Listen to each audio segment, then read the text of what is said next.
नमस्कार, आपके साथ मैं अनामिका अजय मिश्रा और आप देख रहे हैं prime time debate. Private sector की नौकरियों में हरियाणा के युवाओं को 75% आरक्षण पर रोक लगाने के हाईकोर्ट के आदेश के खिलाफ मनोहर सरकार सुप्रीम कोर्ट पहुंच गई है। 7 फरवरी को मामले पर अगली सुनवाई होगी। वही मुद्दे पर सियासत भी तेज हो गई है। डिप्टी सीएम ने जहां इसे विपक्ष का राजनीतिक एजेंडा बताया, वही नेता प्रतिपक्ष भूपेंद्र सिंह हुड्डा ने सरकार पर युवाओं के साथ छल करने का आरोप लगाया। इसी पर बात करेंगे कि आखिर ये हो क्या रहा है। 75% आरक्षण पर ये क्या चल रहा है प्रदेश में। उससे पहले जरा ये रिपोर्ट देखिए।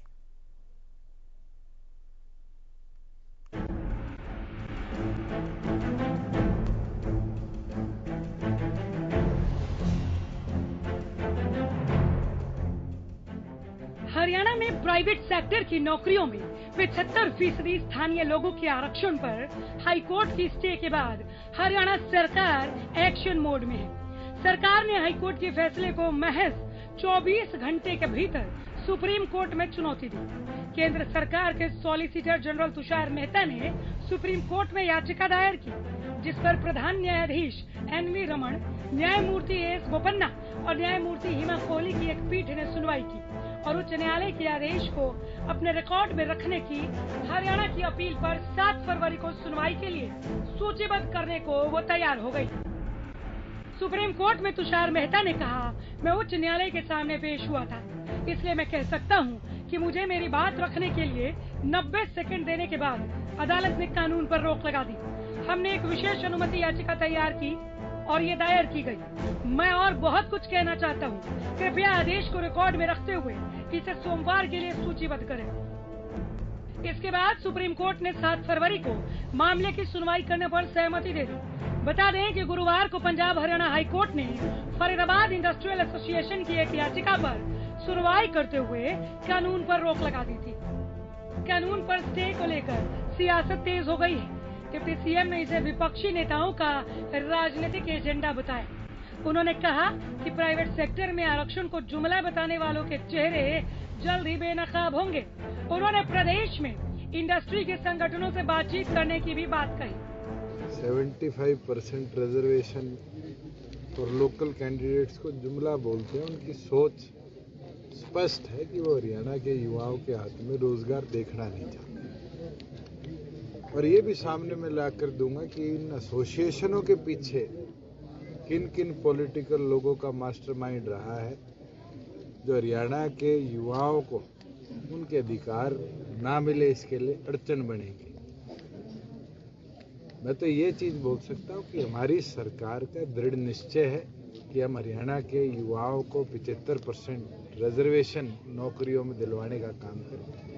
और आज सुबह हमने सुप्रीम कोर्ट में इसको मेंशन भी किया। सुप्रीम कोर्ट के आगे सॉलिसिटर जनरल ऑफ इंडिया ने बात भी रखी कि बिना सुने अपील एक्सेप्ट करी गई, स्टे किया गया। तो सुप्रीम कोर्ट ने भी हमारी मेंशनिंग को एक्सेप्ट किया है और इसकी फर्दर सुनवाई के लिए मंडे को तय किया गया। इंडस्ट्री के लोगों के साथ भी निरंतर हमारी चर्चाएं चल रही है। 13 तारीख को गुड़गांव इंडस्ट्रियल एसोसिएशन के लोगों से मैं चर्चा करूंगा। 18 तारीख को आपके फुटवेयर एसोसिएशन के लोगों से चर्चा करूंगा। पानीपत के हैंडलूम एसोसिएशन के लोगों से चर्चा करूंगा। वही विपक्ष मामले को लेकर सरकार पर हमलावर है। नेता प्रतिपक्ष हुड्डा ने कहा कि कानून व्यवहारिक नहीं है, यह प्रदेश के युवाओं के साथ छला हुआ है। सरकार हाईकोर्ट में पक्ष नहीं रख सकी। Law they have made for 75% reservation. Private factories, those who are drawing 30,000 rupees per month. That is a farce, and it is not going to benefit the original Haryanvis, because domicile, secluded residence, they have reduced from 15% to 15 years to 5 years. You see, that is, Haryana is the only state where there are 2 types of domicile. One is 15 years. No, anywhere it is like that. So this is a farce, and they are befooling the youth of Haryana. They may go it, but as this law is not in the interest of youth of Haryana. क्या वाकई हरियाणा सरकार का ये बहुचर्चित कानून किसी सियासी साजिश का शिकार हो गया? क्या इंडस्ट्री के विरोध के पीछे विपक्ष का हाथ है? देखना बाकी है। बहरहाल मामले की 7 फरवरी को सुप्रीम कोर्ट में सुनवाई होनी है। देखना होगा कि हरियाणा सरकार को सर्वोच्च न्यायालय से राहत मिलती है या नहीं। Bureau report, Haryana news.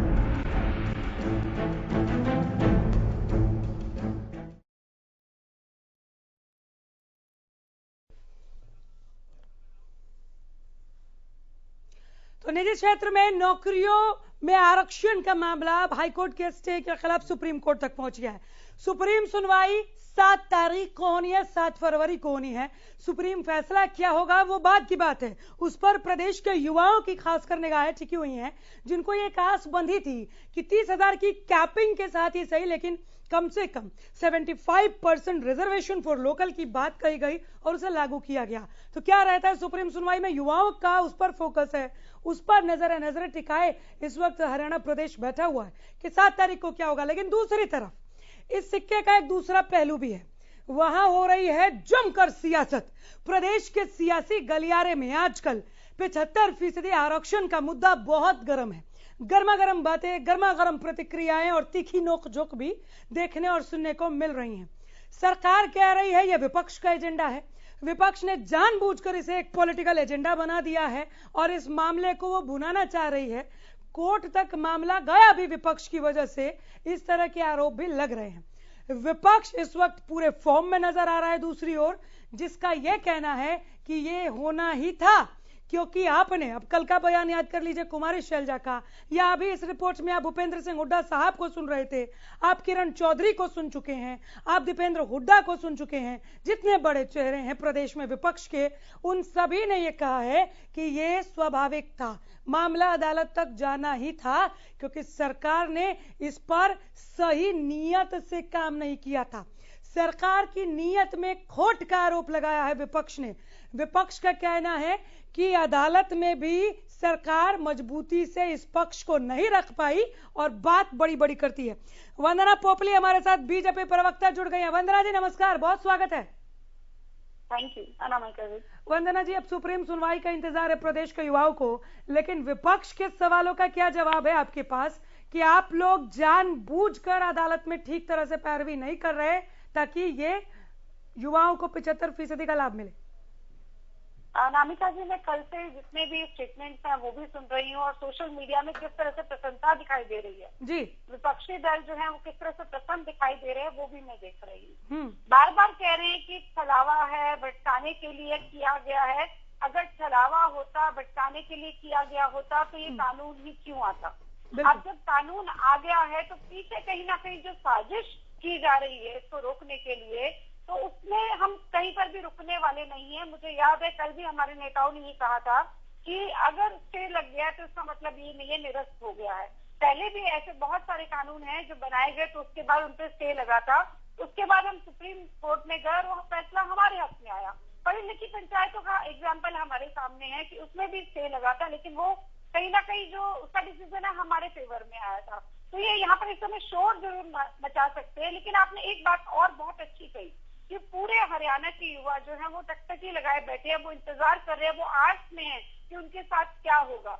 तो ये जो विपक्षी पार्टी है जो इस समय इनको सियासत सूझ रही है, सबसे पहले इन्होंने कहा कि नहीं ये जो कानून आ रहा है वो गलत है, इसमें ये हो जाएगा वो हो जाएगा, तमाम तरह के आरोप प्रत्यारोप किए गए। तो शायद वो भूल गए उस समय कि वो बीजेपी के विरोध करते करते कहीं ना कहीं हरियाणा के युवाओं के हितों के बारे में सोचना भूल गए। उनके लिए सब ये बात रहेगी कि कैसे भी कैसे कोई क्रेडिट जो है भारतीय जनता पार्टी को नहीं मिले, लेकिन क्रेडिट नहीं चाहिए। यहाँ पर बात है हरियाणा के युवाओं को और हरियाणा के युवाओं को। मैं माफी के साथ आपको बीच में रोक रही हूँ, माफी चाहूंगी। आप एक लाइन का सवाल मेरा सुनिए पहले, उसके बाद आप कंटिन्यू कर सकती है जवाब देने के साथ। जब आप कहते हैं कि हमें क्रेडिट नहीं चाहिए, हमें चिंता थी, हमें बेरोजगारी को दूर करना था, हम लोकल को रोजगार देना चाह रहे थे, इसलिए हम ये लेकर आए और ये हमारा प्रॉमिस था, हमने पूरा किया। जब आप ये बात कहती हैं, सियासी गलियारे में बहुत सारे सवाल है जिसका भी आप जवाब दे रही थी, आगे भी अभी लंबे वक्त तक आपको जवाब देना पड़ेगा, ये आप लोग को भी पता है। लेकिन कुछ विश्लेषक भी ये कह रहे हैं, यहाँ पैनल का हिस्सा रह चुके हैं जो यहाँ पर ऑन एयर बोलकर भी जा चुके हैं कि ये तो होना ही था। सरकार ने 75% का वादा किया था, सरकार लेकर आई। अब सरकार के पास एक हथियार है कहने के लिए हमने प्रॉमिस किया था, हमने पूरा कर दिया, अब मामला अदालत में विचाराधीन है। ये बात सरकार को भी पता थी, इसका जवाब? नहीं अनामिका, ऐसा नहीं है। मैंने आपको अभी एक एग्जाम्पल दिया कि जब हम पढ़ी लिखी पंचायतों का एक्ट लेकर आए थे, कि एक प्रोविजन लेकर आए थे कि पंचायतें जो है वो पढ़ी लिखी होनी चाहिए, तो उस समय भी वहां पर उस पर स्टे लगा था। हम उससे बाहर निकल कर आए और डिसीजन जो है हमारी फेवर में आया था। तो मुझे लगता है कि जिस तरह से हमारी सरकार काम कर रही है, आप देखिए कि जैसे ही हमारे पास हाईकोर्ट में स्टे लगा, हमने कल ही बोल दिया था कि हम सुप्रीम कोर्ट में जाएंगे और इमीडिएटली सुप्रीम कोर्ट में गए। सुप्रीम कोर्ट ने भी हमारी बात को माना और इसकी सुनवाई सोमवार को है। बहुत सारी चुनौतियां हैं अनामिका, शुरू से आती आई हैं। हमने जब ये लेकर आए थे उस समय उद्योगपतियों ने इसका स्वागत किया था, लेकिन बाद में जब पॉलिटिकल पार्टी इसमें कहीं ना कहीं एंटर कर गई तो बहुत सारे क्वेश्चन भी आए। हमने तमाम तरह के जो क्वेश्चन थे उनका जवाब दिया। अगर कुछ लगा चेंजेस करने, जैसे 50,000 की कैपिंग थी तो हमने उसको 30,000 की कैपिंग की। इस तरह के जितने भी चेंजेस थे, जुर्माने की राशि की बात हो या और भी कोई अगर ऐसा चेंजेस करना था, हमने उसको चेंजेस किया। उसके बाद उसको हम एक्ट में लेकर आए। लेकिन कहीं ना कहीं ये साजिश जरूर हो रही है। आपने देखा होगा, पहले भी होती रही है। आप 370 के समय भूल गए क्या? किसान बिलों के समय में भूल गए क्या? ट्रिपल तलाक के समय में कौन विरोध कर रहा था? सीए के समय कौन विरोध कर रहा था? कहीं पर छुप कर, कहीं पर सामने ये विरोध करते रहते हैं। लेकिन हरियाणा के जो युवा हैं उनके साथ हम कुछ गलत नहीं होने देंगे। और कोई बात नहीं, अभी इतना समय लगा, थोड़ा और लग जाएगा, लेकिन हरियाणा के युवाओं को न्याय मिलेगा। उनके लिए जो हमने वायदा किया था वो जरूर पूरा होगा। भारतीय जनता पार्टी और जननायक जनता दल ने जो उनके साथ वायदा किया था वो अवश्य पूरा होगा। लेकिन आपके पास जवाब क्या है? आप लोगों ने हाईकोर्ट के स्टे को सुप्रीम कोर्ट में चैलेंज कर दिया है, क्या जवाब देंगे? क्योंकि जो कहा जा रहा है कि व्यापारियों के लिए जो नियम कायदे हैं ये उसको भी निरस्त करता है, ध्वस्त करता है और उसको चैलेंज कर रहा है। समानता के अधिकार पर भी एक कुठाराघात है, तो संविधान के क्लॉज को चैलेंज कर रहा है क्या ये जो कहा गया हाई कोर्ट में? फरीदाबाद इंडस्ट्रियल एसोसिएशन ने, कुल मिलाकर 12 याचिकाएं हैं, मैम आप भी वाकिफ होंगी, लेकिन जो स्टे लगाया गया वो फरीदाबाद इंडस्ट्रियल एसोसिएशन की याचिका पर लगा था और उसमें ये मेंशन है। इसका जवाब? देखिए, जहां तक जवाब है, हमारे सरकारी वकीलों ने वो पूरा जवाब तैयार कर लिया है। आपको बताना चाहूंगी, स्टे लगने के बाद जब तक लिखित में नहीं आया था उससे पहले उन्होंने उस पर वर्किंग शुरू कर दी थी और हम सुप्रीम कोर्ट में गए क्योंकि हमें मालूम है हम अपनी जगह पे सही हैं। बहुत सारे प्रश्न हो सकते हैं, बहुत सारे उद्योगपति कह सकते हैं कि आप हमें इस तरह से बाउंड नहीं कर सकते, लेकिन बहुत सारी जगह पर बाउंड किया जाता है। अगर बात करें तो फायर के लिए भी वो परमिशन लेने जाते हैं, एनवायरमेंट के लिए भी परमिशन लेने जाते हैं। अगर हम यहाँ पर प्रेफरेंस देना चाहते हैं कि हमारे हरियाणा के जो लोग हैं उनको प्रेफरेंस मिले, और वो सिर्फ 30,000 तक की कैपिंग के लिए, ये सभी के लिए नहीं है। यहाँ पे समानता के अधिकार का कोई कुठाराघात नहीं हो रहा। बाकी जो लोग हैं वो भी आके अप्लाई कर सकते हैं और अगर स्किल के हिसाब से उनको लेबर नहीं मिलती है तो अप्लाई करके दूसरे लोगों को भी लगा सकते हैं। लेकिन प्रेफरेंस जिसको मिलनी चाहिए वो हरियाणा के लोगों को मिलना चाहिए और उसको हम कहीं पे उसका मिसयूज नहीं हो तो उसको हम एक्ट की फॉर्म में लेकर आए हैं। इसमें कुछ गलत नहीं है। सबसे बड़ी बात, बहुत सारे स्टेट ऐसे हैं जिन्होंने इसको अप्लाई किया हुआ है। आप छत्तीसगढ़ की बात कर लीजिए, आप आंध्र प्रदेश की बात कर लीजिए, गुजरात की बात कर लीजिए, महाराष्ट्र में सब जगह यहाँ पर ऑलरेडी रिजर्वेशन दिया जा रहा है। उत्तर प्रदेश में तो नोएडा में भी फिक्स है कि नोएडा के जो लोग हैं उनको कितना रिजर्वेशन दिया जाएगा क्योंकि वो इंडस्ट्रियल एरिया है। ज्यादा दूर नहीं चाहिए, पंजाब के मैनिफेस्टो में लिखा है कि 100% रिजर्वेशन देंगे पंजाब के युवाओं को। तो मुझे लगता है कि समानता के अधिकार में कोई यहाँ पर कोई प्रॉब्लम वाली बात नहीं है। एक प्रेफरेंस की बात है कि जो व्यक्ति है उसको दूर जाकर नौकरी ना करनी पड़े। चलिए, हमारे साथ 3 और खिड़कियां जुड़ गई है, रुक जाइए। हमारे साथ 3 और मेहमान है, 3 और खिड़कियां हैं आपके अलावा भी, जरा इनसे भी मिलवा दूं, आप भी नाम सुने। हमारे साथ रजत पंजेटा जी हैं, प्रवक्ता इनेलो, बहुत स्वागत है सर। मनदीप बिश्नोई, प्रवक्ता जेजेपी, बहुत स्वागत है सर आपका भी। महिमा सिंह, आपका भी स्वागत है, आप प्रवक्ता कांग्रेस हैं। आप लोग वंदना पोपली को सुन रहे हैं। जवाब पूरा होता ही 75% आरक्षण पर मैं आप सबके पास आ जाऊंगी। वंदना जी जल्दी। जी, मैं यही आपको कह रही थी कि जो 75% आरक्षण है वो हरियाणा के युवाओं को देखते हुए किया कि उनको दूर जाके नौकरी ना करनी पड़े। मुझे लगता है बाकी जितने भी स्टेट्स हैं अगर उनको अपने एरिया में नौकरी मिले तो उनको यहाँ पर आने की आवश्यकता नहीं पड़ेगी। दूर जाकर नौकरी करने की क्या जरूरत है? हो सकता है कि कुछ एक एरिया ऐसे होते हैं जहाँ पर एक पर्टिकुलर जो स्किल है वो डेवलप हो जाता है। जैसे बेंगलोर में हम IT सेक्टर है, वहाँ पे बहुत ज्यादा डेवलप हो गया, तकरीबन हर महीने 100 नई कंपनियां वहां पर आती है, तो आईटी सेक्टर के बच्चे वंदना जी, मैं लगातार ना 2 दिनों से इस पर, एक लेकिन- सेकेंड, जब आप लोगों ने प्रॉमिस किया था तब भी मैंने आपके साथ भी मैं कई बार डिबेट में बैठी होंगी, जब आप लोगों ने इसे लागू कर दिया तब भी मैंने कई बार डिबेट किया, और मैं लगातार 2 दिन से 75% पर बात कर रही हूँ। कल की डिबेट में भी ये सवाल उठकर आया था कि ठीक है, जो लोग अभी काम कर रहे हैं उनको नहीं हटाया जाएगा, जो नई वैकेंसी आएगी ये 75% उनके लिए, क्योंकि जो लोग ऑलरेडी हरियाणा में आके रह रहे हैं, काम कर रहे हैं, उन्हें आप लोग भी हरियाणवी मानते हैं। कोरोना की फर्स्ट वेव में मुझे याद है कि मुख्यमंत्री मनोहर लाल ने बात कही थी, चलिए ठीक है, यहाँ ख्याल रखा गया। लेकिन कल जो सवाल उठा था उसका अभी तक जवाब नहीं मिला कि हर एक स्टेट अगर इस तरह से करने लगे तो अभी जो काम कर रहे हैं हरियाणा के भी लोग कहीं और पर किसी और दूसरे स्टेट में दशकों से रह रहे होंगे, वहां पर उनके बच्चे भी पले बड़े होंगे, अगर वहां पर उनके रिटायरमेंट के बाद उनके बच्चों को भी जॉब नहीं मिलेगा तो फिर वापस आना पड़ेगा। इस तरह से अगर सारे स्टेट करने लग जाएंगे तो फिर भारत का एक कैसा ढांचा बनेगा, उसको क्या यहाँ सोचने की जरूरत है। मैं इस जवाब के लिए आऊंगी, लेकिन रजत पंजेटा पहले आपके पास। रजत जी, आपकी प्रतिक्रिया। जी, मैं अभी सुन रहा था भाजपा के प्रतिनिधि जो बैठे हैं यहाँ पे, मेरे उनसे सिर्फ आप 2 सवाल हैं, उन 2 सवालों का उनसे आप जवाब ले लीजिए। बिल्कुल, एक हाँ। तरफ आप कहते हैं कि हरियाणा के युवाओं के लिए ये आपने बनाया है, तो ऐसा कच्चा कानून आपने बनाया ही क्यों, जो कि आपका माननीय जो हाई कोर्ट है, Punjab and Haryana high court, आपको सुप्रीम कोर्ट में जाने की नौबत ही क्यों आई? क्यों आपके वकील ऐसी पैरवी नहीं कर पाए कि आपका जो कानून है वो यहाँ उसके ऊपर रोक नहीं लगाता माननीय Punjab and Haryana high court?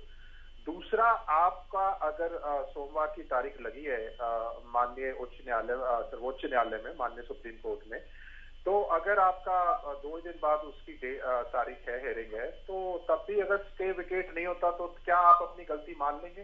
पहला।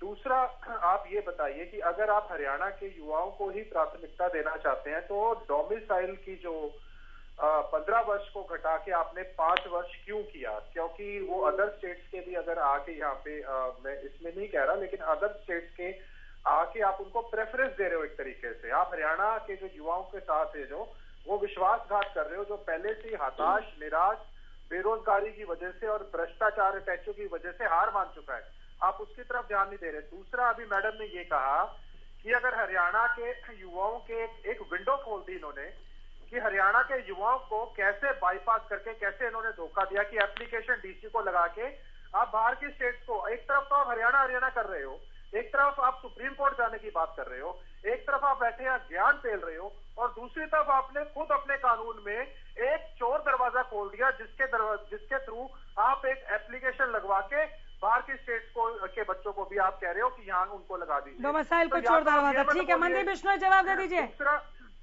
दूसरा यहाँ पे अभी इन्होंने इस सारे एंगल को राजनीतिक साजिश, पॉलिटिकल मास्टरमाइंड, आप ये बताइए, मैं उन वकीलों का नाम नहीं यहाँ पे लेना चाहता जो फरीदाबाद इंडस्ट्रीज एसोसिएशन ने ये जो याचिकाएं लगाई हैं, इसमें भी अगर आपको अपनी हार मानने की बजाय भी यहाँ टीवी चैनलों पे बैठ के कहाँ अपने आप से गलती हुई, कहाँ इस कानूनों में खामियां थी, वो दुरुस्त करने की बजाय अपनी गलतियों का ठीकरा आज कहीं ना कहीं आप उसको भी एक पॉलिटिकल एंगल देने की कोशिश कर रहे हैं।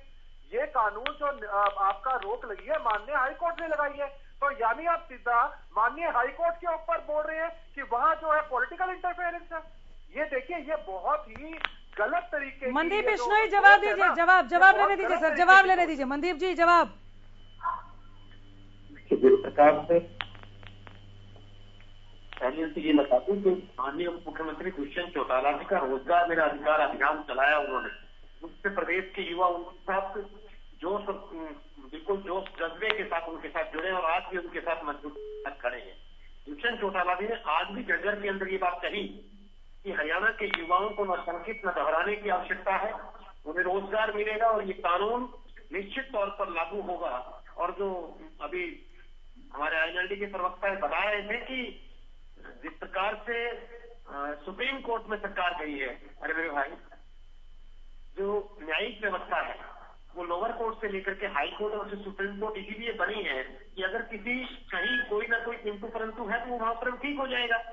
निश्चित तौर पर यकीनन मानिए कि सोमवार को इसकी सुनवाई हरियाणा प्रदेश के युवाओं को किसी भी प्रकार से डरने और घबराने की आवश्यकता नहीं है। किंतु परंतु कह रहे हैं ना मनदीप जी, सुनिए रुकिए, हाँ बिल्कुल पूरी कीजिए, लेकिन आप ऐसे मत बताइए ना, टू द पॉइंट सवाल था, टू द पॉइंट जवाब दीजिए। आगे अभी और भी मेहमान है, महिमा सिंह जी इंतजार कर रही हैं, वो ये कह रहे हैं कि आपको सुप्रीम कोर्ट कोई सर मनदीप जी तो हमें जवाबदेही की है, हाँ हम जवाबदेही हैं और हम जवाब देंगे। ठीक है, वो जिस चोर दरवाजे की बात कर रहे हैं उसका जवाब भी दे दीजिएगा। बोलिए बोलिए बोलिए, आप ही बोल लीजिए सर। मैं आपको बोलने के लिए कह रही हूँ, जवाब दीजिए सवाल का। देखिए, निश्चित तौर पर कह रहा हूं मैं इस बात को कि ये कानून रोजगार के लिए हरियाणा प्रदेश के युवाओं के पूर्णतः हित में है। किसी को शंकित होने की आवश्यकता नहीं है, किसी को घबराने की आवश्यकता नहीं है। इस कानून में हर प्रावधान है। जिन शंकाओं को लेकर के कल भी एक डिबेट में बैठा था, एक इंडस्ट्री एसोसिएशन का प्रतिनिधि यहाँ पर बोल रहे थे कि इंस्पेक्टरी राज लागू हो जाएगा। इसमें किसी प्रकार का इंस्पेक्टरी लागू नहीं होगा। जो भी व्यवस्था है वो सारी की सारी पेपरलेस है, ऑनलाइन। आप अपनी अगर कोई किसी के पास स्किल्ड युवा अगर यहाँ के नहीं मिल रहे हैं तो आप ऑनलाइन अपनी बात कीजिए, आपको तुरंत ऑनलाइन उसका रिप्लाई भी मिलेगा। और फिजिकल वेरिफिकेशन अगर होगी भी तो इसी कानून में प्रावधान है कि 3 दिन पहले एक एचएस लेवल का अधिकारी आकर के इंटीमेशन करेगा, उसके बाद उसकी फिजिकल वेरिफिकेशन होगी। इस बारे में युवतियों को घबराने की आवश्यकता नहीं है। जो बात 15 साल और 5 साल की है, जो बात 15 साल और 5 साल की है, अगर 5 साल से कोई परिवार हरियाणा प्रदेश में रह रहा है, कोई रोजगार कर रहा है, अभी यही तो बात उठी थी कि क्या अगर कोई हरियाणा प्रदेश के कोई परिवार बाहर रह रहा है तो निश्चित तौर पर अगर कोई परिवार 5 साल से ज्यादा समय से यहाँ रह रहा है तो निश्चित तौर पर उसका हरियाणा प्रदेश के अंदर विकास में उसका योगदान रहा है और हरियाणा प्रदेश के अंदर उसको भी रोजगार प्राप्त करने का हक है। तो कहीं भी इस प्रकार की शंकित करने की कोई आवश्यकता नहीं है। हरियाणा के युवाओं को रोजगार देने के लिए भारतीय जनता पार्टी और जननायक जनता पार्टी की जो गठबंधन की सरकार है वो प्रतिबद्ध है, कटिबद्ध है और उनके रोजगार की लड़ाई अंतिम समय तक लड़ाई रहेगी और ये लड़ाई हम अवश्य जीतेंगे क्योंकि ये हरियाणा के युवाओं के एक की लड़ाई है। जवाब मिला आपको रजत पंजेठा जी? मैं इनकी जो जवाब है उससे सहमत नहीं हूँ। दोनों के दोनों जो जवाब हैं, आप एक तरीके से हरियाणा के युवाओं के साथ जो इतने समय से बेरोजगारी जो है हरियाणा में जो चलती आ रही है पिछले 2-3 वर्षों से, जो नंबर 1 पे है हरियाणा बेरोजगारी के अंदर। CMI के जब भी आंकड़े आते हैं तो हरियाणा ही नंबर 1 पे मिलता है। और अभी जो इन्होंने एक के बाद एक 29 जो पेपर लीक हुए हैं, जो 350 लाख रुपया एक सरकारी दफ्तर में मिलता है। आज ये हरियाणा का युवा निराश है और ये आम चर्चा है कि पैसे के बिना उसकी नौकरी नहीं लगेगी। चलिए ठीक है। अभी मैं कल के अखबार में पढ़ रहा था कि पढ़े लिखे बीटेक MA युवा जो है वो चपरासी के पद के लिए जो है वो कतार में लगे हुए हैं। लाखों की संख्या में जो है वो एक भर्ती निकलती है, लाखों की संख्या के अंदर उसके अंदर अप्लाई करते हैं जो युवा। तो बेरोजगार, तो अब एक दैनिक भास्कर में खबर छपी थी कि हर तीसरा ग्रेजुएट जो है वो बेरोजगार है और 24 लाख 80 हजार बेरोजगार तो केवल हरियाणा में है। आप ये देखिए, बेरोजगारी का आलम इतना ज्यादा है, ऊपर से सरकार ऐसे खोखले कानून बनाती है जो औंधे मुंह गिरते हैं। चलिए ठीक है, वंदना जी जवाब रेडी रखिएगा। महिमा सिंह रुक जाइए प्लीज, रुकिए। महिमा सिंह, सरकार ये क्यों कह रही है कि यह विपक्ष का पॉलिटिकल एजेंडा है और जानबूझकर विपक्ष इस पर सियासत खेल रहा है? देखिए, विधान बनाने वालों को संविधान की यदि जानकारी न हो तो फिर वो कुछ ना कुछ तो कहेंगे ही, कहीं ना कहीं तो जाकर अपना मोर्च को पाएंगे ही।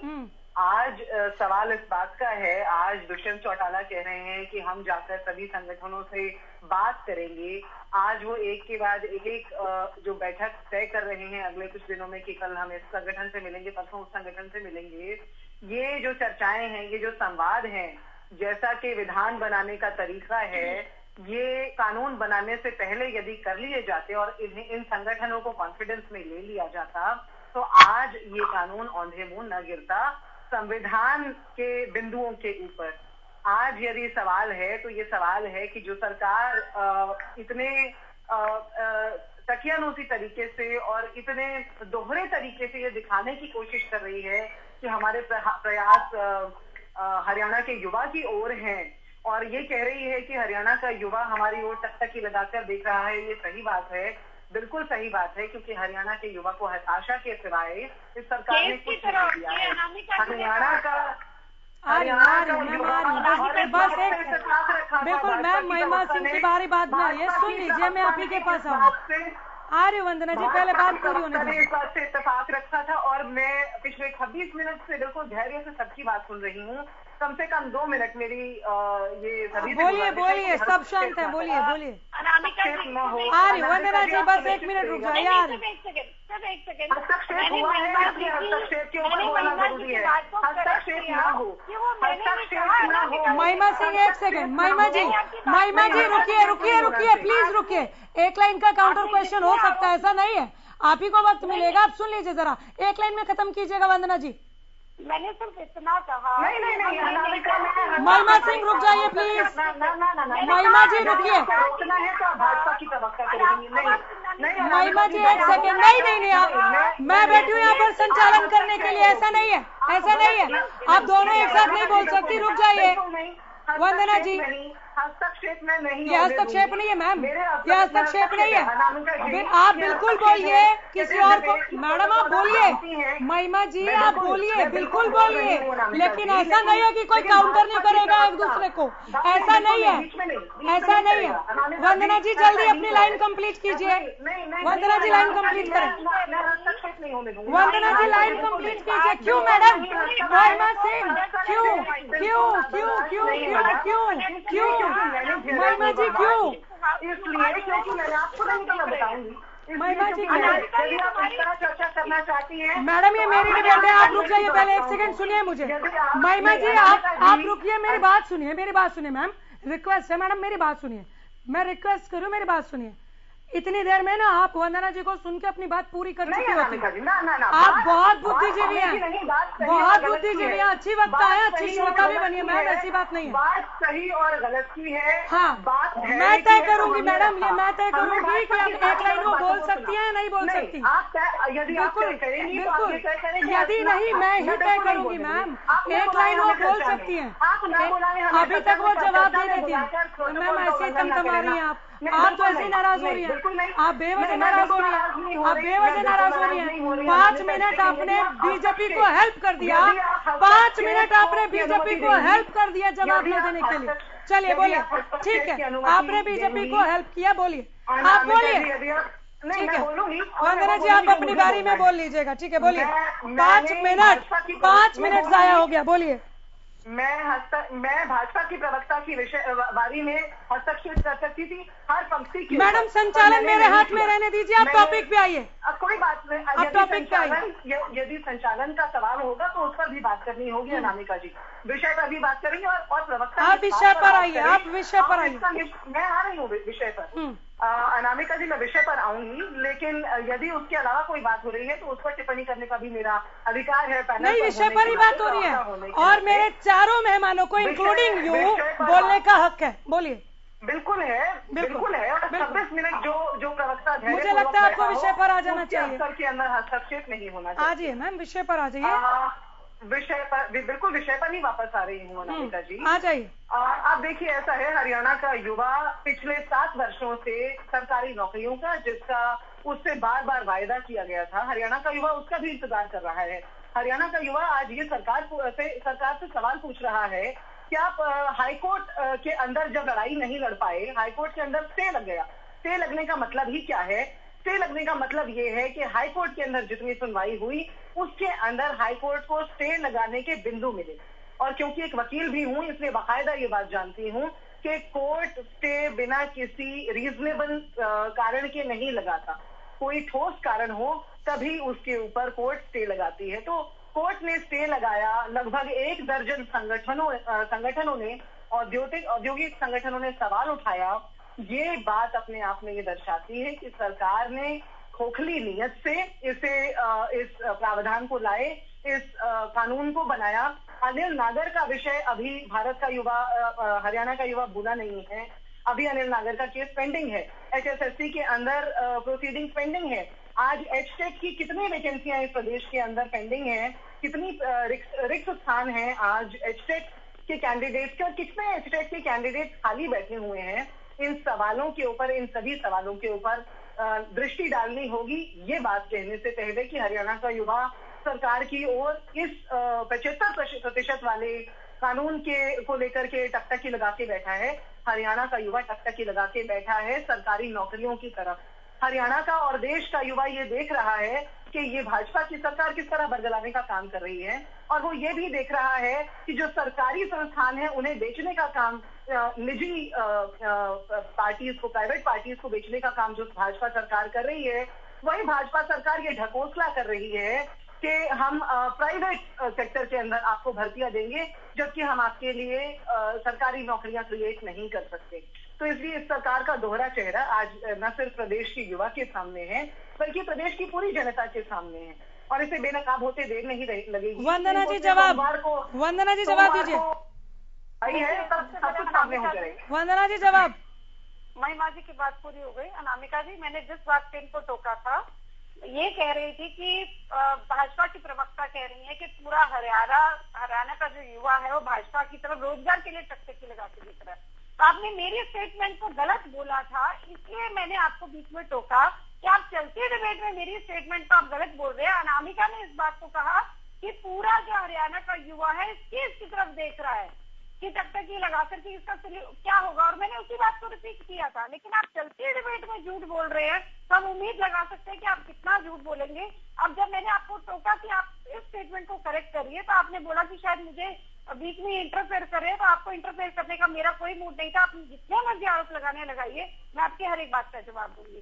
सबसे पहले रजत पंजेटा जी और महिमा जी की तकरीबन एक ही बात ही है। उन्होंने क्या कहा कि जो केस है ये इतना कच्चा क्यों है। रजत पंजेटा जी की ये लैंग्वेज थी कि केस इतना कच्चा क्यों है, कि हाई कोर्ट में इसमें आप लड़ क्यों नहीं पाए, सुप्रीम कोर्ट क्यों जाना पड़ा। मुझे लगता है ये महिमा जी भी खुद वकील है, रजत पंजेटा जी भी बहुत लर्न पर्सन है, तो इतना तो ये समझते होंगे कि अगर कोई एक्ट पास हो गया है और उस पर कोई केस लगा है, तो उसके बाद ग्रीवेंसेस ना बढ़े इसके लिए कोर्ट उस पर स्टे लगाता है। ये तो नॉर्मली होता ही है।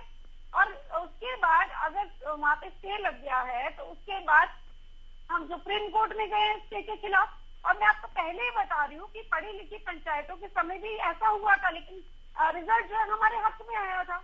तो अभी भी हमारे हक में आएगा। आप कितना भी शोर मचा लीजिए, कितना भी प्रश्न हो लीजिए, कितनी भी सियासत कर लीजिए। दूसरी बात, यहाँ पे रजत पंजेटा जी ने कहा कि इंतजार कीजिए रजत जी, इंतजार कीजिए, एक बात का मैं जवाब दूंगी। दूसरी बात, उन्होंने 5 वर्ष की बात की। बिल्कुल 5 वर्ष से जो यहाँ पर रह रहा है वो हमारा है। आप कहते हैं कि डोमिसाइल जो है 5 वर्ष क्यों कर दिया। मुझे एक बात बताइए, कोई व्यक्ति 30,000 की नौकरी के लिए 5 वर्ष पहले यहाँ पर थोड़ा रहेगा, वो ऑलरेडी यहाँ पर रह रहा है। आप कह रहे चोर दरवाजा, आपने क्या किया था? आपने तो खुला छोड़ रखा था।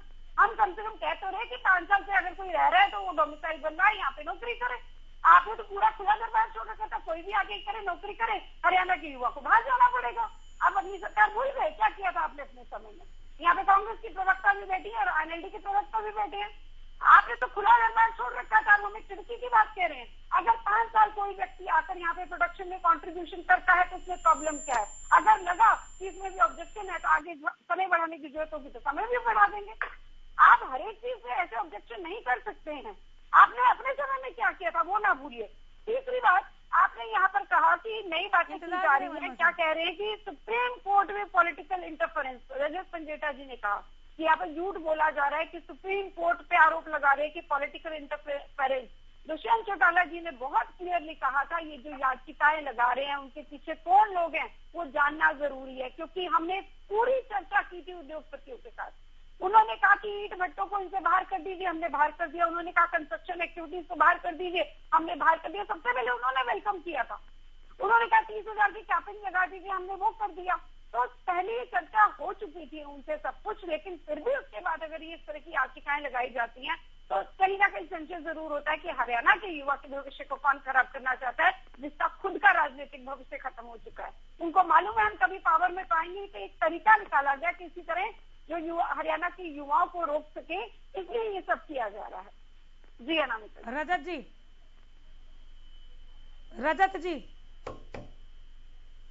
जी कि हमारी जो भाजपा की प्रवक्ता है वो बार बार उसको रिट्रीट कर रही हैं, उसको बार बार उसको जो रिपीट कर रही हैं कि पॉलिटिकल इंटरफेरेंस। मैं अगर एक माननीय उच्च न्यायालय किसी आपका अगर कमजोर कानून बनाया हुआ है, मैंने कानून कमजोर कहा, हाँ पैरवी भी कमजोर की आपके जो सरकारी वकील है उन्होंने, तो अगर आपका सक्षम होता कानून तो वो टिकता, वो औंधे मुंह ना गिरता। और अगर आप इसको सुप्रीम कोर्ट अगर माननीय सुप्रीम कोर्ट माननीय हाई कोर्ट उस पर स्टे लगाता है, और अगर आप उसको एक पॉलिटिकल मास्टरमाइंड या पॉलिटिकल आप कह रहे हैं कि उनके पीछे पॉलिटिकल लोग हैं, तो आप कहीं ना कहीं प्रश्न चिन्ह उस माननीय न्यायालय सर्वोच्च न्यायालय इस सवाल का जवाब वंदना जी अभी तक दिया नहीं है। हाई कोर्ट पे भी लगा रहे हैं। ये सवाल पहले भी इन्होंने पूछा। पहली बात। दूसरा मेरा एक और प्रश्न है, हाँ। इन्होंने हरियाणा की इन्होंने जो बातें करी, इन्होंने 2016 में हैपनिंग हरियाणा के नाम पे सैकड़ों करोड़ रुपया खर्च किया था और 6.5 लाख करोड़ के MOU साइन हुए थे। तो भाजपा, मेरा सीधा भाजपा से सवाल है और मैं इनसे कहूंगा कि आप श्वेत पत्र जारी कीजिए कि उसमें कितनी इन्वेस्टमेंट आई, MOU साइन हुए उसमें कितनी इन्वेस्टमेंट आई, जब आपने हरियाणा के जो टैक्स पेयर्स है उनकी गाड़ी खून पसीने की कमाई का सैकड़ों करोड़ रुपया बर्बाद किया, 5 स्टार होटल्स के अंदर उनको रुकवाया और काफी लंबे समय तक वो प्रोग्राम चलाया। तो आप विदेशी यात्राएं भी इसमें, तो आप बताएं कितना निवेश आया। दूसरा, आप ये कह रहे हैं, अभी आपने कहा हरियाणा के युवाओं की आपको इतनी चिंता है। मैडम, मैंने आपको सिर्फ ये कहा 7 साल से सरकार में आप राज में, मैंने तो सिर्फ आपको ये कहा कि लंबे समय से हरियाणा बेरोजगारी में क्यों आ रहा है, ये पॉलिटिकल आंकड़े नहीं है, ये लगातार आई जा रहे हैं आंकड़े। दूसरा, दैनिक भास्कर जैसा अखबार अगर ये छापता है कि हर तीसरा ग्रेजुएट बेरोजगार है, 25 लाख बेरोजगार केवल हरियाणा में, और आप 60 लाख इस बजट में पूरे देश के रोजगार की बात कर रहे थे। आप हरियाणा का पेट नहीं भर पाएंगे युवाओं का, जो बेरोजगार है, जो टकटकी लगाए बैठा है। कितने मध्यम वर्ग है जिनकी, चलिए अभी 75% पर ही बात रहने दीजिए, 75 पे रहने दीजिए, ठीक है। महिमा सिंह नहीं रजत जी, 75 पे ही रहने दीजिए। अभी 60 लाख, उसके बाद अतिरिक्त 30 लाख भी कहा था, बहुत लंबा हो जाएगा। महिमा सिंह, 2016 के अंदर जेई की भर्तियां हुई थी, आपको याद होगा, हमारे दर्शकों को भी याद होगा, और ये भी याद होगा कि उसमें से जो अधिकतम भर्तियां थी, सरकारी नौकरी थी वो, तो उसमें से अधिकतम भर्तियां गुजरात से थी और वो लोकल कैंडिडेट्स नहीं थे। तो ये किस तरह की दोहरी नीति है इस सरकार की, या ये बदलाना चाहती है हमारे युवाओं को और ठीकरा फोड़ रही है विपक्ष के स्तर पर? क्योंकि जैसा मैंने पहले कहा कि सरकारी संस्थानों को प्राइवेट हाथों में बेच दें और प्राइवेट सेक्टर के अंदर 75% का रिजर्वेशन या आरक्षण देने का जो ढोंग कर रहे हैं, का जो ढकोसला दिखा रहे हैं हमारे युवाओं को, वो दिखाएं। ये एक बिल्कुल सीधे तरीके से दोहरी नीति है। अभी मैंने जो दूसरा उदाहरण दिया कि सरकारी सेक्टर में 100%, लगभग 100% भर्तियां दूसरे प्रदेश से, और प्राइवेट सेक्टर के अंदर 75% भर्तियां आरक्षण दिखाने का जो ये तरीका है, ये शायद ये सरकार ही बेहतर समझती होगी, क्योंकि संविधान की समझ रखने वाले लोग ये जानते हैं। एक सवाल है मेरा आपसे, एक सवाल है महिमा जी, क्या प्रदेश कांग्रेस ने कभी प्रदेश के युवाओं को आरक्षण, नौकरियों में आरक्षण की बात नहीं की? दोबारा दोहराइएगा सवाल अपना। प्रदेश कांग्रेस ने प्रदेश के युवाओं के लिए कभी भी नौकरियों में आरक्षण की बात नहीं की? प्रदेश कांग्रेस के युवाओं के लिए?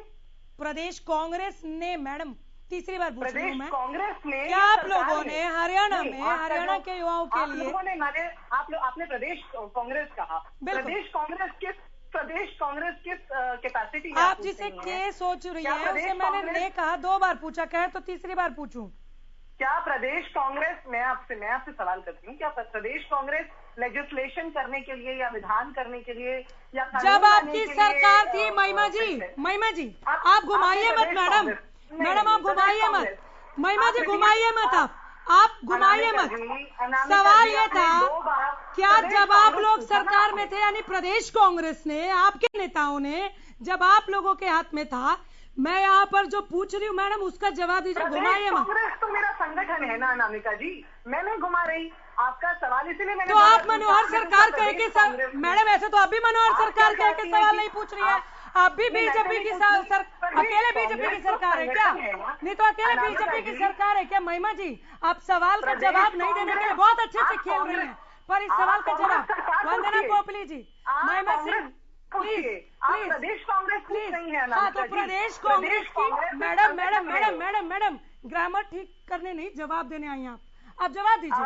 आप भी बीजेपी करके क्यों सवाल पूछ रही हैं? आपने बीजेपी जेजेपी सरकार कह के क्यों नहीं पूछा? ये हम यहाँ पे बच्चों की तरह बात करने नहीं बैठे। महिमा जी प्लीज, मैडम प्लीज।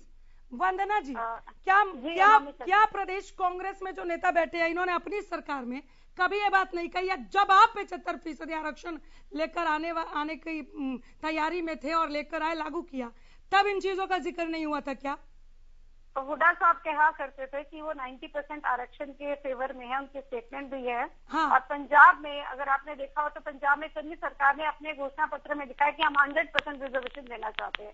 महाराष्ट्र में है, झारखंड में है, बाकी स्टेट्स में भी है, लेकिन ये मानेंगे नहीं। इनको कहीं ना कहीं आपका प्रश्न ना समझ। एक मिनट आप रुकिए मैम रुकिए। आपने अभी जो कहा ये यहाँ पे सैकड़ों बार हो चुका है, मैंने इसीलिए प्रदेश कांग्रेस कहा, मुझे सिखाने लगी महिमा जी। आपके लाने के बाद प्रदेश कांग्रेस में बैठे भूपेंद्र सिंह हुड्डा का यह बयान था क्या कि 90% तो हम लेकर आने वाले थे? जी, उन्होंने एक ये स्टेटमेंट दी थी कि 90% हम लाने वाले थे और वो उसके फेवर में भी थे। ठीक है, तो मेरा प्रदेश कांग्रेस कहना कहाँ से गलत हो गया वंदना जी? बिल्कुल गलत नहीं है। कांग्रेस सरकार कहीं शायद जवाब नहीं था इसलिए वो बिदक गई, जवाब नहीं था शायद इसलिए बिदक गई। जी बिल्कुल, आपने बहुत क्लियर प्रश्न पूछा था कि आप प्रदेश कांग्रेस के नेता इस तरह की कोई स्टेटमेंट दे रहे थे, तो इस समय सरकार तो है नहीं कांग्रेस। और मैं सवाल से हटी नहीं इसलिए वो चली भी गई कि जवाब तो देना पड़ेगा, ये सवाल आगे बढ़ने वाला है नहीं। आप बताइए वंदना जी, कहाँ गलत था सवाल? देखिए इनको तकलीफ ये है कि इनके अपने राजकुमार के लिए कोई रोजगार बचा नहीं है अपने इनके कांग्रेस में ही, तो तकलीफ तो होनी वाजिब है। तो बाकी प्रदेशों में कुछ और कहते हैं, दूसरे प्रदेश में जाते हैं तो कुछ और कहते हैं, हरियाणा में कुछ और कहते हैं। तो इस तरह की स्टेटमेंट ये देते रहते हैं, तो आपके सीधे सवाल को झेल नहीं पाई तो चली गई है। रजत पंजेचा जी ने यहाँ पर एक प्रश्न पूछा था, आंकड़ों के साथ उसका जवाब देना चाहूंगी। उन्होंने हैपनिंग हरियाणा की बात की थी, उन्होंने एमओयू की बात की थी, उन्होंने बोला था कि कितना निवेश आया और नौकरियों की भी बात की थी। मैं एक एक बात का जवाब दूंगी। सबसे पहले मैं आपको बताना चाहूंगी, ईज ऑफ डूइंग बिजनेस में हम नंबर 2 पर है, यानी कि हमने ऐसी सिचुएशन बनाई है कि यहाँ पर ज्यादा से ज्यादा इंडस्ट्रीज आ सकती हैं। 1,69,000 करोड़ का निवेश आ चुका है हमारे प्रदेश के अंदर। और दूसरी बात, सेल्स की रिपोर्ट में कहा गया है कि यहाँ पर वर्क फ्रेंडली एनवायरनमेंट पे हम नंबर 5 पे है यहाँ पर जो हमारा स्टेट है। तो हमने तमाम तरह का जो एनवायरनमेंट है वो बनाया है। 2 चीजें हैं, यहाँ पर बात कर रहे हैं कि सरकारी नौकरी है उसके अंदर क्या रिजर्वेशन है, आप यहाँ पर बात करते हैं कि प्राइवेट सेक्टर में क्या रिजर्वेशन है। मुझे लगता है स्किल्ड और अनस्किल्ड भी हमें देखना पड़ेगा। जो स्किल्ड लोग हैं अगर सरकारी नौकरी में चाहिए तो वो तो जहां से भी आएंगे उनको लिया जाएगा, चाहे वो प्राइवेट सेक्टर हो चाहे सरकारी हो, क्योंकि उनकी अगर हम ज्यादा सैलरी की बात करें तो 30,000 से कम की सैलरी की अगर हम बात कर रहे हैं तो वहां पर अधिकतर अनस्किल्ड आते हैं और वहां पर भी उनको स्किल चाहिए तो वो डीसी को कह सकते हैं, एप्लीकेशन दे सकते हैं कि हमें स्किल नहीं मिल रहे हैं, हमें यहाँ पर छूट दी जाए। यहाँ पे तमाम तरह के प्रोविजन किए गए, हर एक चीज को सोचकर उसमें रखा गया है। तो आप अभी नौकरियों की बात कर रहे थे कि कितनी नौकरी दे दी, तो 85,000 से ज्यादा हम नौकरियां दे चुके हैं। 5.5 लाख निजी क्षेत्रों में उनको हम डेवलप कर चुके हैं। और इस समय जरूरत थी एक ऐसा आरक्षण लाए जो छोटे लेवल की अगर नौकरी है 30,000 तक की लेवल की नौकरी के लिए हमें क्यों दूसरे प्रदेश में जाना पड़े, हम अपने ही प्रदेश में काम करें ना। हम ये नहीं कह रहे कि आपको स्किल के हिसाब से अगर लगता है कि हाई स्किल्ड जॉब है तो उसके लिए आप किसी भी प्रदेश में जा सकते हैं, लेकिन 30,000 की नौकरी के लिए आपको झुंझुनू जाना पड़े या आपको कहीं पंजाब में बहुत दूर तक जाना पड़े या मध्य प्रदेश में जाना पड़े तो क्या बचेगा उसके बाद। तो ये तो मुझे लगता है सभी से इसको करना चाहिए, इसमें कुछ गलत नहीं है। नहीं मैडम, नहीं, अगर समानता के अधिकार को लेकर सवाल उठे तो उसका जवाब देना पड़ेगा और आप दे रहे हैं, शायद इसीलिए आप कानूनन लड़ाई भी लड़ रहे हैं। लेकिन सवाल ये वाजिब है कि अगर हर एक स्टेट इस तरह से करने लग जाए हमारे युवा तो फिर ये इंडिया का कैसा प्रारूप बनेगा। हरियाणा, बिहार, मध्य प्रदेश, झारखंड, गुजरात, पंजाब, राजस्थान सब अलग अलग हैं क्या? ये सब अलग अलग हैं क्या? ये सब अलग, यही पूछा गया है आप लोगों से, ये जो याचिकाएं लगाई गई हैं यही पूछा गया है। अनामिका जी, बस एक सेकंड दे, अगर कोई व्यक्ति किसी और प्रदेश में काम कर रहा है तो उसके बच्चों को नौकरी कैसे मिलेगी अगर वो हरियाणा का? अगर कोई लंबे समय तक कहीं पर रह रहा है तो वो डोमिसाइल वहाँ का बनवा सकता है और वहाँ पर उसको उसके बच्चे को भी नौकरी मिलेगी, वो डोमिसाइल ऑटोमेटिकली बन जाएगा। यहाँ पे समानता के अधिकार को कहीं पर भी चैलेंज नहीं किया गया। यहाँ पर प्रेफरेंस की बात है कि 30,000 तक की नौकरी के लिए उसको कहीं दूर नहीं जाना पड़े, उसको लॉ बाउंड कर दिया गया। लेकिन उसमें भी इतने ज्यादा रिलैक्सेशन रखे गए हैं कि अगर आपको लगता है इंडस्ट्रियलिस्ट को कि स्किल्ड नहीं मिला है तो वो ले सकते हैं। ठीक है राजा जी काफी देर से हैंड रेज कर रहे हैं, बोलने दीजिए राजा जी। जी अनामिका जी, एक तो अभी मैडम ने कहा कि ईज ऑफ डूइंग बिजनेस में जो है हरियाणा नंबर 2 पोजीशन पे है। मैडम अगर इतना ही इजी होता बिजनेसमैन के लिए, इतना ईज ऑफ डूइंग बिजनेस होता तो ये जो याचिका आप सामने देख रहे हैं ये फरीदाबाद इंडस्ट्रीज एसोसिएशन ने ही लगाई है।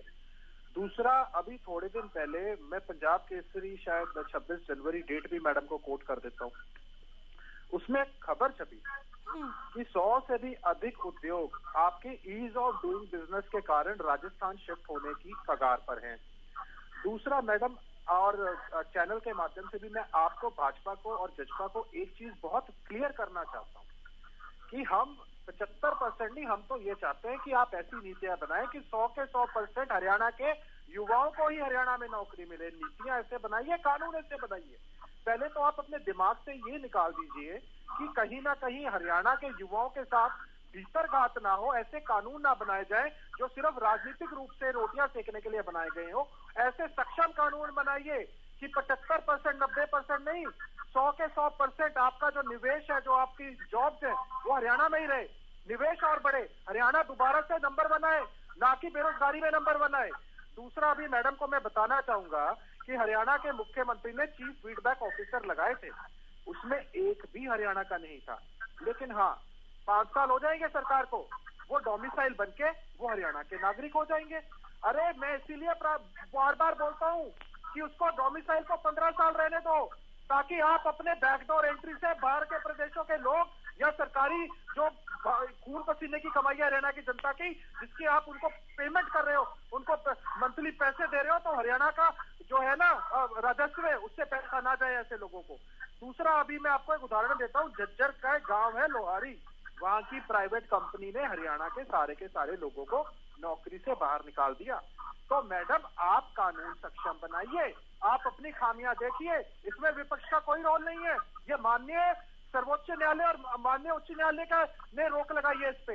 यहाँ आपको, इसमें भी आपको राजनीति सूझ रही है। अपनी विफलताओं को मानिए, अपनी कमजोरियों को मत छुपाइए, मानिए ये हाई कोर्ट और सुप्रीम कोर्ट है, यहाँ इसके ऊपर भी राजनीति मत ढूंढिए कि कोई ना कोई राजनीतिक मास्टरमाइंड या राजनीतिक साजिश है। ठीक है, मनदीप बिश्नोई। इस प्रकार से इतना जोर लगा रहे हैं, अगर ये फील्ड में इतना जोर लगाए तो शायद आपकी पार्टी को कुछ ना कुछ लोगों की जो हो रहा है तभी आपकी पार्टी के सारे छोड़ के ज्वाइन कर रहे हैं। देखिए, कोई ज्वाइन नहीं कर रहा। आपने बड़ी मुश्किल से जो पार्टी हरियाणा प्रदेश में कहीं ना कहीं बहुत आगे जा रही थी, आज उसको एक सीट पे सिमट गई। ये सिर्फ और सिर्फ फील्ड में काम न करने की और लोगों के साथ भविष्य में देखिए एक व्यक्ति की पार्टी भी आपसे सवाल पूछ सकते हैं। आप लोग अपोजिट छीटाकशी से थोड़ा आगे बढ़े। जवाब दीजिए। विलेन के तौर पे आप लोग अपने आप को पेश कर रहे हैं और बिल्कुल आप विलेन हरियाणा प्रदेश के युवाओं की। और मैं जहां तक बता दूं कि हरियाणा प्रदेश में जो रोजगार स्थापित जो इंडस्ट्रियलिस्ट आए हैं, उसके सरकार के साथ एमओयू और जो एग्रीमेंट है उसमें ये होता है कि हरियाणा प्रदेश के जो स्किल्ड युवा हैं उनको वो रोजगार देंगे। कहीं ना कहीं इस कानून से उन युवाओं के हितों को मजबूती मिल रही है और हमें पूर्ण विश्वास है कि माननीय सुप्रीम कोर्ट से सोमवार को हरियाणा के युवाओं के हित में फैसला होने की पूरी उम्मीद है। निश्चित रहिए, आप लोगों को हरियाणा प्रदेश के युवाओं को रोजगार देने की हित की बात करनी चाहिए, उल्टा आप उनसे कुठाराघात कर रहे हैं, आप उन पे आप डिबेट रहे हैं। आप लोगों को इन चीजों से बचना चाहिए। अनामिका जी सोमवार को इन्हें डिबेट में जरूर बुलाएं। जल्द ये जो साजिश बात की आप बार बार इंगित कर रहे हैं कि क्या कोर्ट में साजिश की है, कोर्ट में साजिश नहीं की। न्यायालय का हम सम्मान करते हैं, पहले भी करते हैं, राजनीति करेंगे। आप लेकिन हम लोग नहीं हम लोग नहीं कह रहे, हम तो ये कह रहे हैं कि जो आप जैसे लोग या कांग्रेस के लोग कहीं ना कहीं अगर इसके पीछे कहीं होंगे तो वो जल्द ही उजागर भी होंगे और सामने भी आएंगे। ये क्या बात है? कांग्रेस के लोगों को जानता है बहुत पहले कि आप लोग पीछे, आप बयान के ऊपर आप लोगों की औलाद प्रदेश की जनता पूरी तरह से जान चुकी है। मनदीप बिश्नोई जी मेरी बात सुनिए, आप दोनों एक साथ नहीं बोल सकते, पहले तो शांत हो। अरे महाराज शांत होइए ना प्लीज। प्रभु मनदीप जी, हकीकत है उसे मानिए। आप लोग जीरो हरियाणा में हैं, आप लोग हरियाणा प्रदेश के युवाओं के साथ। मनदीप जी रुक जाइए, मेरी आवाज आ रही है सर, मेरी बात सुनिए, मेरी बात सुनिए, हरियाणा प्रदेश सुनिए सर, मेरी बात सुनिए ना सर। रोजगार देने के लिए हम प्रतिबद्ध है, कटिबद्ध है। दुष्यंत चौटाला ने माननीय रजत जी आप पूछ लीजिए जो पूछना है, ये नहीं शांत हो। आपने पेंशन क्यों काटी? आप ये बताइए, आप तो 5100 पेंशन कर रहे थे, अरे आपने तो बुजुर्गों की पेंशन काट दी। आप बोलते थे 500 कट जाएगा। पेंशन पर कहाँ पहुंच गए रजत साहब? वक्त देने का ये मतलब नहीं होता है। दोनों की ऑडियो डाउन कीजिए। वंदना जी सवाल का जवाब। देखिए, अगर आपको ये लग रहा है, मैडम एक सेकेंड, आप एक नियम कायदा लेकर आए जिसे हाईकोर्ट में चैलेंज किया गया, आप सुप्रीम कोर्ट पहुंच गए, 7 तारीख को जो होगा सबके सामने होगा। ये है अभी की वस्तु स्थिति, ठीक है। लेकिन आप जो कह रहे हैं कि पॉलिटिकल एजेंडा है, विपक्ष अपनी सियासी रोटियां सेक रहे, इसके पीछे आधार क्या है? क्योंकि मामला तो अदालत में विचाराधीन है। अभी तक होता यह था कि सब जुडिशियल है, जो अदालत से फैसला आएगा तो इस पर बात कर लेंगे। लेकिन अब आप कह रहे हैं कि विपक्ष का षड्यंत्र है, तो इसके पीछे बेस क्या है? यही पूछ रहे हैं रजत पंजेटा। देखिए, सबसे पहले तो रजत पंजेटा जी जब बात करते हैं कि ईज ऑफ डूइंग बिजनेस के बारे में बात करते हैं या उद्योगों की बात करते हैं, तो मुझे बड़ी हंसी भी आती है कि अपना राज भूल जाते हैं। कौन कौन सी टर्म्स बोला करती थी, मैं उनका यहाँ पर जिक्र नहीं करना चाहूंगी, लेकिन उन्होंने यहाँ पर एक बात कही कि आप ऐसा एनवायरमेंट बनाइए। तो आपको बताना चाहूंगी पिछले 7 साल से लगातार हम इस पे काम कर रहे हैं। सबसे पहले बच्चों में स्किल लाना जरूरी था। आपको मालूम है, पहली यूनिवर्सिटी पलवल में हमने बनाई जो स्किल डेवलपमेंट की थी कि बच्चों में स्किल है। और पलवल में भी एक, माफ कीजिएगा, पंचकुला में भी अभी रिसेंटली एक और वहाँ पे डेवलप हुई है जहाँ पर 150 नए पाठ्यक्रम चलाए जाएंगे। और इसके अलावा आपको बताना चाहूंगी, आप उद्योगों की बात कर रहे थे, 48,000 नए उद्योग हरियाणा में आए हैं पिछले 7 साल में। और उसके अलावा रिसेंटली आप गुड़गांव में बैठे हुए हैं, गुड़गांव में रिसेंटली अमेजन ने अपने भंडारण शक्ति का 37% विस्तार किया है। क्या इससे युवाओं को जो है काम नहीं मिलेगा? नहीं, अब सवाल जवाब नहीं हो सकता। अब क्या वगैरह आप भी मत पूछिए और रजत शांत हो जाइए। एक बहुत क्विक रिएक्शन चाहूंगी। 7 तारीख को फैसला आपके हक में आएगा, आप लोग आश्वस्त है? इतनी तैयारी है आपकी? 7 तारीख को हम बिल्कुल आश्वस्त हैं कि हमारे पक्ष में फैसला आएगा। हो सकता है थोड़ी देर हो जाए, लेकिन फैसला हमारे ही पक्ष में आएगा। हम बिल्कुल सही हैं। हमने हरियाणा के युवाओं के लिए सोचा है और हवा में कानून नहीं बनाया है, सब कुछ सोचकर बनाया है। सारी वस्तु स्थिति को देखकर, उद्योगपतियों से बात करके तो इसको बनाया है। इसमें कोई त्रुटि नहीं है और ये फैसला हमारे ही हक में आएगा। बहुत शुक्रिया आप सबका यहाँ पर आने के लिए। महिमा जी आपका भी धन्यवाद। थोड़ी देर के लिए रही आप, लेकिन शायद आप सवाल का जवाब नहीं देना चाह रही थी, फिर भी जुड़ने के लिए शुक्रिया आप सबका। आरक्षण पर अड़ी सरकार सुप्रीम फैसले का इंतजार क्या रहेगा बताएंगे। फिलहाल इतना ही, नमस्कार।